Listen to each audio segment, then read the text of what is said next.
امام علی علیہ السلام کی خدمت میں ایک شخص آ کے کہنے لگا، یا علی، وہ کون سے اعمال ہیں جس کی وجہ سے غم زندگی میں شامل ہو جاتا ہے؟ بس یہ کہنا تھا تو امام علی علیہ السلام نے فرمایا، اے شخص، 3 کام ایسے ہیں جس کی وجہ سے غم زندگی میں شامل ہو جاتا ہے۔ پہلا، گھر کے دروازے کی دہلیز پہ بیٹھنا۔ یاد رکھنا، جو انسان اپنے گھر کے دروازے کی دہلیز پہ بیٹھا کرتا ہے تو غم، دکھ اس کے مقدر میں شامل ہونے لگتے ہیں۔ دوسرا، بھیڑ بکریوں کے درمیان سے گزرنا۔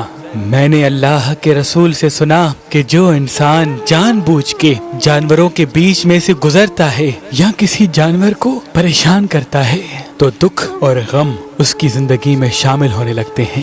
تیسرا، اپنے ہاتھ اور منہ کو قمیض یا کرتے کے دامن سے صاف کرنا۔ جو انسان اپنے منہ اور ہاتھوں کو اپنے پہنے ہوئے کپڑوں سے صاف کرتا ہے تو غم، دکھ اور تکلیفیں اس کی زندگی میں شامل ہو کر اسے رلاتی رہتی ہیں۔ اے شخص، تم ان 3 کاموں سے بچ جاؤ، اللہ تمہیں ہر آنے والے دکھ اور غم سے بچا لے گا۔ اگر آپ شادی کرنا چاہتے ہیں لیکن آپ کو اچھا رشتہ نہیں ملتا، اللہ کے کرم سے ہمارے پاس پاکستان سے باہر اور پاکستان میں بھی مختلف مسلک اور مذہب کے رشتے موجود ہیں، تو ابھی ہماری ویب سائٹ مہربانی.com پہ آئیں، شادی کا فارم فل کریں اور اپنے لیے ایک اچھا رشتہ حاصل کریں۔ آپ اپنے لیے ایک اچھا رشتہ ہماری اپلیکیشن مہربان علی، جو گوگل پلے اسٹور اور آئی فون ایپ اسٹور پہ موجود ہے، ان سے بھی حاصل کر سکتے ہیں۔ مزید معلومات کے لیے ہمارے نمبر پہ کال کریں۔ اللہ آپ کو سلامت رکھے۔